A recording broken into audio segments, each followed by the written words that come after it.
Okay, fantastic. So welcome everyone to this evening's Financial Scamming Awareness for Seniors seminar. My name is Folu Akindunni. I'm an entrepreneur and realtor, and this evening's seminar is presented by Godways International Ministry and partially funded by the Government of Canada New Horizon for Seniors program. Let's give a second here. Now, Godways International Ministry is not just a church. We also hold events that benefits the community. As the COVID-19 pandemic increased social isolation among many older Canadians, organizations that serve seniors are more important than ever. The goal of this project is to help improve the well-being of seniors and foster social inclusion and engagement in their communities. So let's get right into tonight's seminar.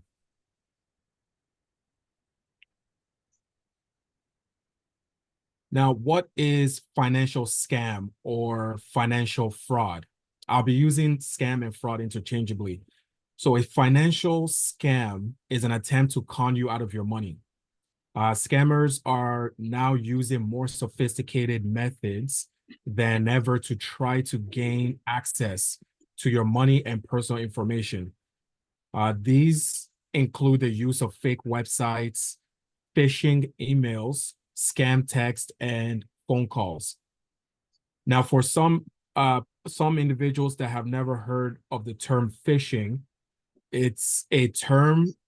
It's a technique for attempting to get sensitive information from you, such as your bank account numbers, through the use of email or on a website where scammers masquerade as a legitimate business or reputable person or website. So the scammers would use these techniques to lure their victims, just as a fisherman would use bait to lure fish. Now, why seniors are targeted? Fraud is the number one crime against older Canadians. Even though people of all ages can be victims of fraud, older people get targeted more than others. And some of the reasons are that they are often home during the day to answer the door or the phone. They can be more trusting, and they may not have family or friends close by to ask for second opinion. So fraudsters and con artists also tend to go after older adults because they believe this population has plenty of money in the bank. But it's not just wealthy older people who are targeted. Older adults with low income are also at risk for fraud. Now, the statistics, scams targeting individuals age 60 and older caused over $3.4 billion in losses in 2023. Now, that's an increase of approximately 11% from the year before. So on average, the average victim of elder fraud lost approximately $33,915 due to these crimes in 2023 alone. And of course, this is why we're here today, to avoid any of us or our loved ones from becoming a victim. Now, what's a red flag of many common scams? Unsolicited offers. So don't respond to unsolicited cold calls, emails, junk mail, late night commercial or infomercial or social media posts that are either overly attractive or fear inducing. These are common tactics scammers will use to entice you to engage with them. I'll give you a story, a common story or common example of how this for us or how some of this fraud goes. So we have Victor as our character here. So Victor received a phone call telling him he had won a free trip. The caller started by congratulating Victor and telling him about the exciting details of the trip. Then the caller told Victor he needed to pay a small fee right away in order to claim his trip and asked Victor for his credit card number. Victor knew he had not entered a contest for a free trip, and he also knew he should not give his credit card number over the phone to a stranger, especially one who called him. Victor hung up and contacted the Canadian Anti-Fraud Center to report a probable scam. Now, I know that I've also received this type of calls in the past, and I've also done the same thing. I hung up. And you should always think that if it's too good to be true, it probably is. And the with the with this example with the free trip call or scam, when you listen to them through the whole spiel, you often find that the fee that they're asking you to pay adds up to the price of the trip or even more. And that's where the scam is.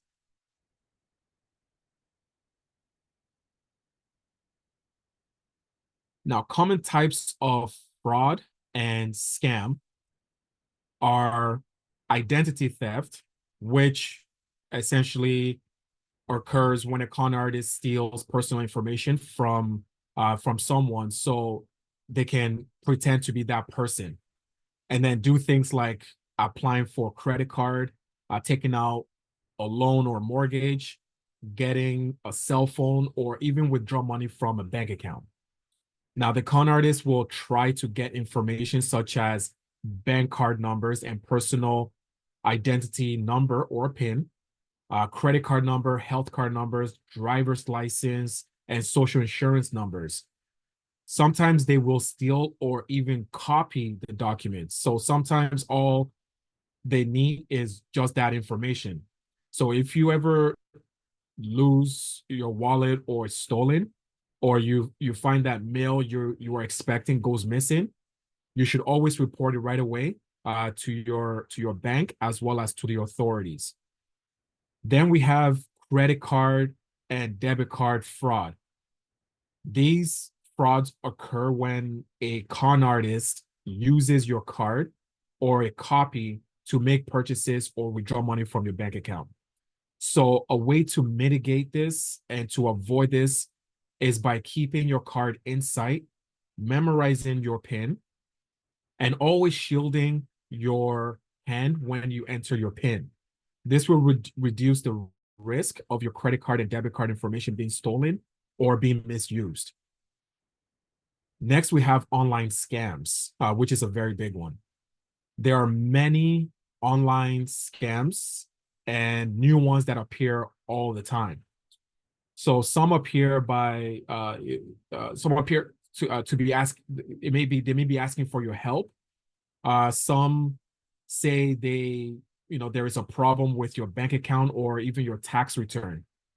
Scam emails are often easy to spot because they are usually loaded with spelling mistakes, but some do look very legitimate, and and it will look like it's coming from an organization that like a bank.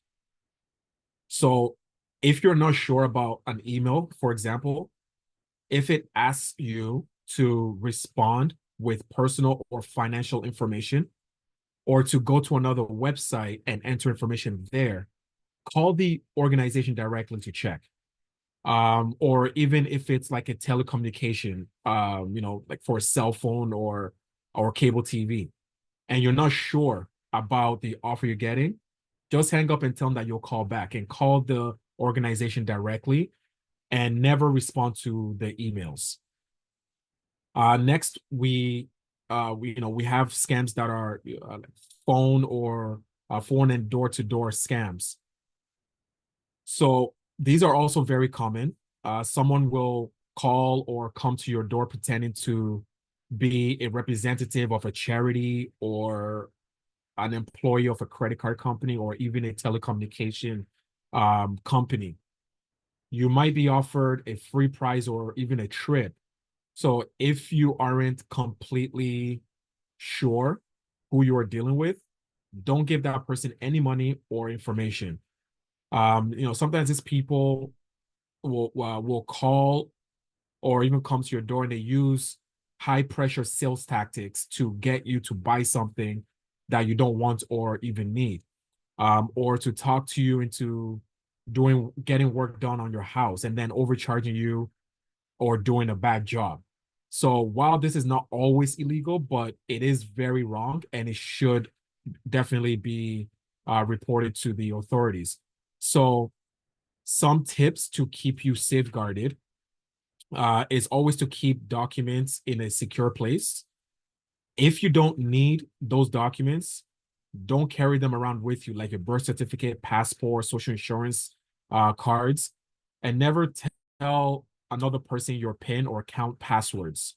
And always take care to cover your hand when entering your PIN at bank machines and when making store purchases. Always safely dispose of old bills and statements. So anything with your name and address on it, what I personally like to do is shred them. So I will shred anything with my name and information on it. Never click on pop-up windows or respond to emails, or don't open attachments or go to website links sent by a person that you don't know. So your bank or credit union will not send you anything by email unless you ask them to. And they will never contact you asking you for your PIN or your passwords either, because they already have all that information.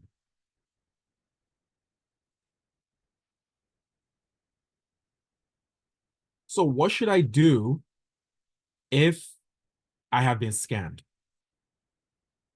So all fraud and scams should be reported, even if you are embarrassed or you feel the amount of money is too small to worry about. While you might not be able to get your money back, you can help stop the con artist from scamming other people. So report all fraud and scams to the Canadian Anti-Fraud Center and to your local police as well. So don't become a courtesy victim. So many people who have become victims of elder fraud will say that they didn't want to be rude, which is nice, but to the person that's soliciting money from them, saying no is your best defense towards protecting your assets. What are some financial frauds that target seniors? While there are many, but I'm just going to touch on only three, which are very huge. So investment fraud is a big one, and a very common one is pump and dump schemes. So fraudsters would promote a low value stock. They'll create artificial demand and inflate the price. So once the price peaks, the fraudsters, they sell all their shares, causing the price to plummet, leaving other investors, often seniors, with worthless stock. So be very careful with unsolicited stock tips, especially from unfamiliar sources. Always research stocks on trusted financial platforms and consult a licensed financial advisor before making any financial decisions. The next one that we have are annuity fraud. So annuity means a fixed amount of money paid to someone each year, typically for the rest of their lives. So with annuity fraud, it's when an unscrupulous advisor push inappropriate or excessively complex annuities on seniors. So these investments often don't meet uh, an elderly person's investment goals. And it also comes with high fees or long lock-in periods, making them unsuitable for older investors who may need access to their funds sooner rather than later. So always consult an independent financial advisor before purchasing any type of complex financial instruments like annuities. And make sure that the advisor is licensed and works in your best interest and not just for commissions. A very big one are charitable gift annuities. So an example would be a scammer posing as a charity and convinces you to donate a significant amount of money in exchange for regular payments. So and then the scammer disappears and you receive nothing. So again, before donating or entering into any type of financial agreement with a charity, always research the organization on reputable charity watchdog websites. There's one called Charity Navigator, and confirm the charity's legitimacy and its financial history as well.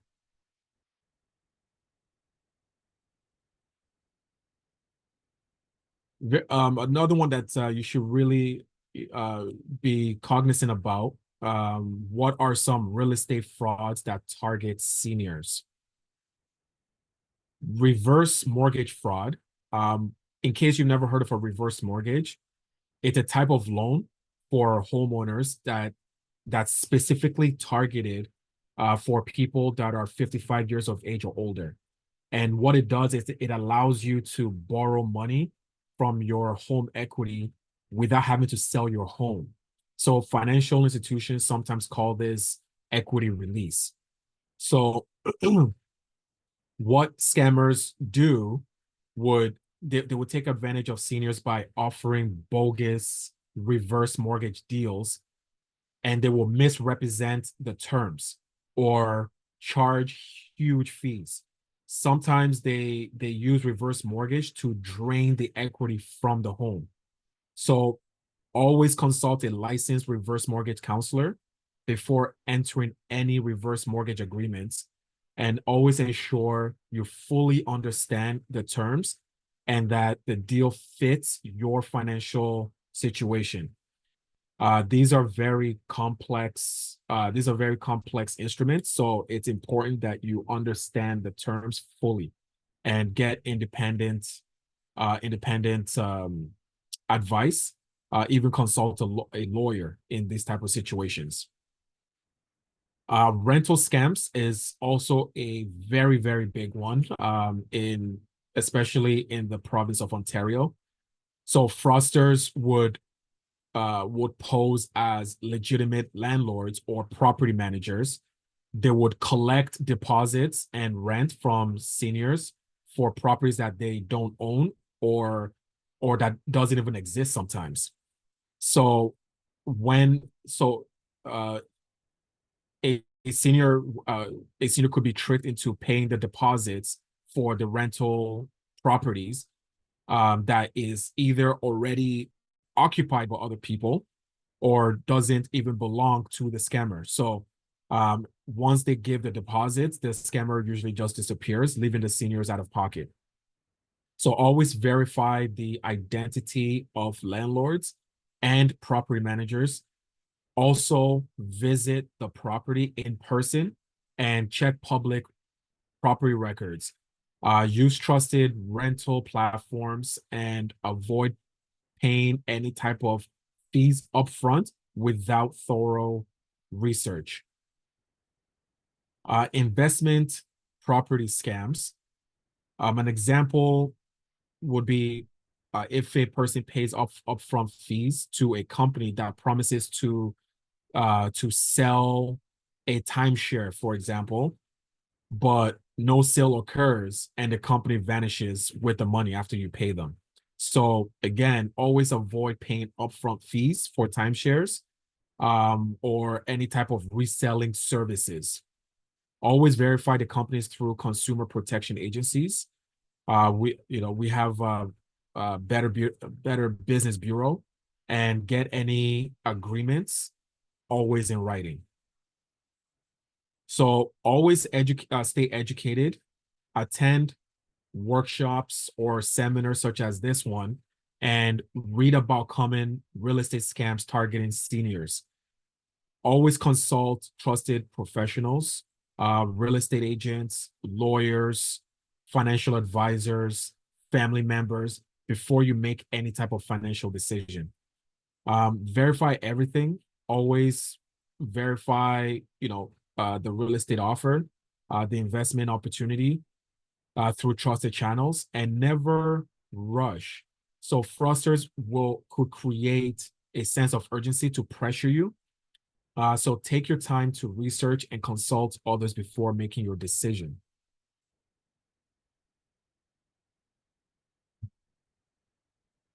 Now, what are some lottery and prize fraud that target seniors?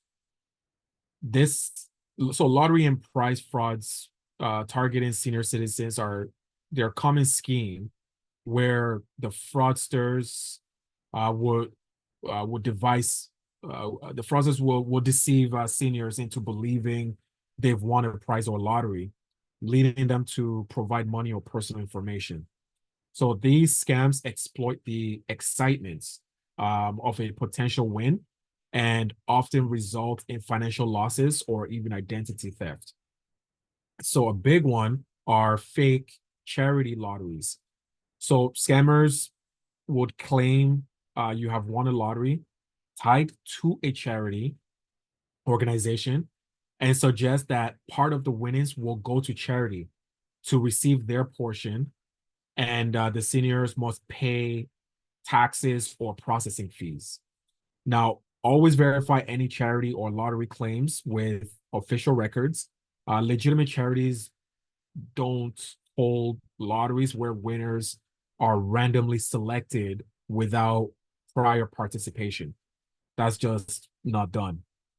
And then we have social media or email price scams. So scammers would use social media or email to contact seniors, claiming they've won an online contest or prize. The seniors must click on a link or provide personal information to claim the prize. This usually leads to identity theft or malware installation. For those that don't know what malware is, it's short for malicious software, and it refers to any destructive software developed by hackers to steal your information and damage or destroy your computer or computer system. So as an example, if you receive a Facebook message stating that you've won a prize from a popular brand, then you're directed to click on a link to claim it, which installs malicious software or steals your personal information. So always avoid clicking on unsolicited links or providing personal information for prizes through social media or email. Always verify the authenticity of any prize notification by visiting the official company website or contacting their customer service.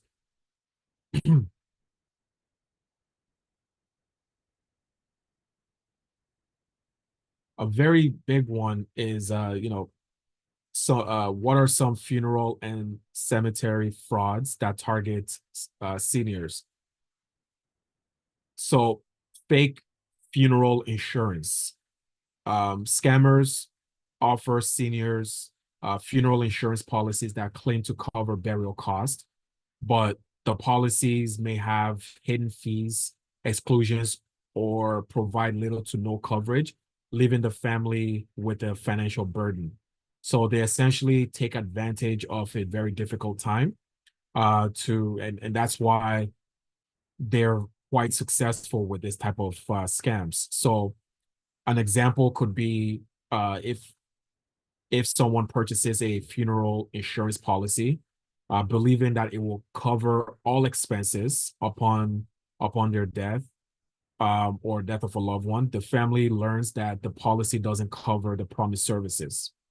So always research insurance providers and review policy terms carefully. Consult a licensed insurance agent or financial advisor.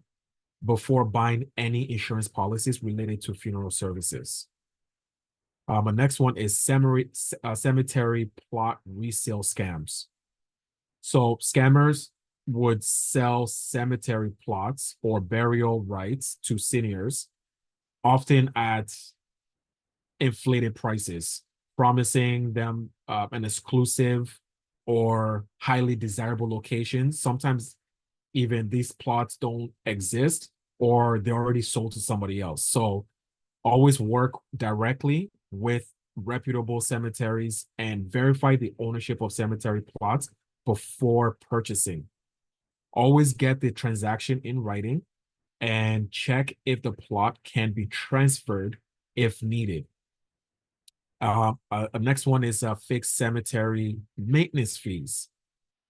So seniors are contacted by scammers pretending to be cemetery operators, claiming there are unpaid maintenance fees for their or loved one's burial plot. They may pressure the senior into paying these fraudulent fees immediately. So again, always verify any claims of unpaid fees by contacting the cemetery directly, and never make payments to third parties or over the phone without confirmation from legitimate sources. So always, look for online reviews, ask for references, and verify credentials with consumer protection agencies.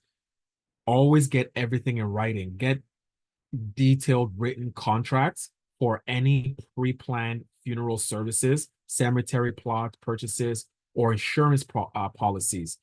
And then ensure to contract clearly that the make sure that the contract outlines all the services and fees that are involved. And always consult a professional before making any decision. Consult a lawyer, a financial advisor, family member. Avoid making any emotional or hasty decisions during difficult times. It's easier said than done, but it's something that we need to be mindful of.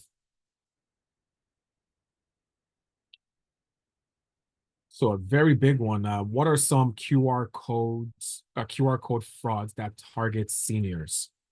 So QR code scams targeting senior citizens often exploit their unfamiliarity with technology and trust in seemingly convenient ways to access information or services. So scammers will trick seniors into scanning malicious QR codes that will lead to fraud, financial theft, or even identity theft. One is phishing QR codes. So an example is a senior received an email from what appears to be their bank, asking them to scan a QR code to verify their account information.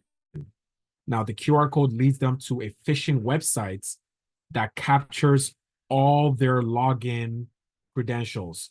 So they'll be able to track keystrokes and get your client card number or username, as well as your password, for them to be able to use and have complete access to your account and lock you out. So always avoid scanning QR codes from unsolicited emails, text, or suspicious sources. Always verify the authenticity of the communication with the sender through official channels before taking action. So in this example for your bank, contact the bank directly or even go to the branch. So fake payment QR codes. An example of this will be if someone receives a pop-up message on their computer saying there's a security issue and that they must scan a QR code to fix it. So scanning that code gives the scammer control over your device. So this one essentially will take over your mobile device or the device that you use to scan it. So never scan QR codes from unsolicited tech support messages or pop-ups. And again, if you encounter any tech issues, contact the official tech support team directly through their telephone number that you get from the official website. So just some general advice when it comes to QR codes. Be skeptical of unsolicited QR codes and avoid scanning QR codes sent to you via email, text, or social media unless they are from trusted sources. And you always use official channels, especially when it comes to payments, donations, and services. Use the official apps or websites rather than relying on the physical QR code, especially in public places. And update your device security. This is very important, and this will ensure your phone or device has up-to-date security software to prevent malicious software infections from malicious QR codes. And always verify before scanning. If you receive a QR code, especially related to sensitive matters like payments or personal information, verify the legitimacy through a known or trusted source, and always monitor your financial accounts. Regularly check your bank accounts, your credit card statements for any unauthorized transactions, and report the suspicious activities immediately.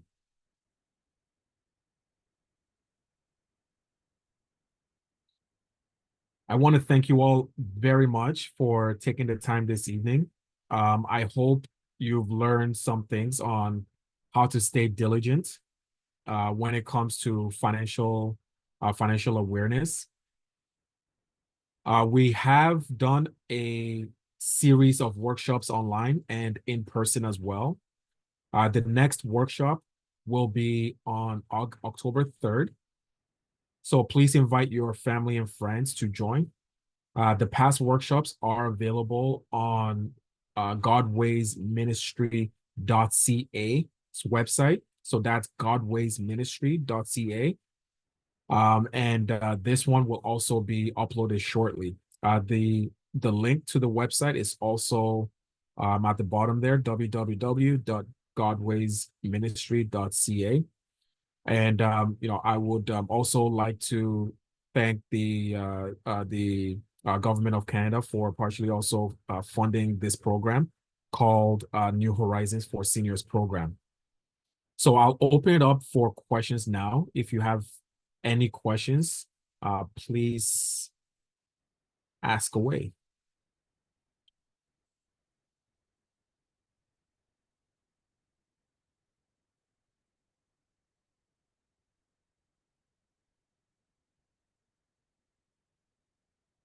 Okay, so I take it there's no questions, which is fine. I mean, you can always reach out to us if you have any questions, and if you want to rewatch this or any of the previous seminars, you can always go onto the website godwaysministry.ca to rewatch it if you missed anything or you want to understand. And you can always reach out through the website if you have any questions. We'll be more than happy to reach back out to you and answer your questions.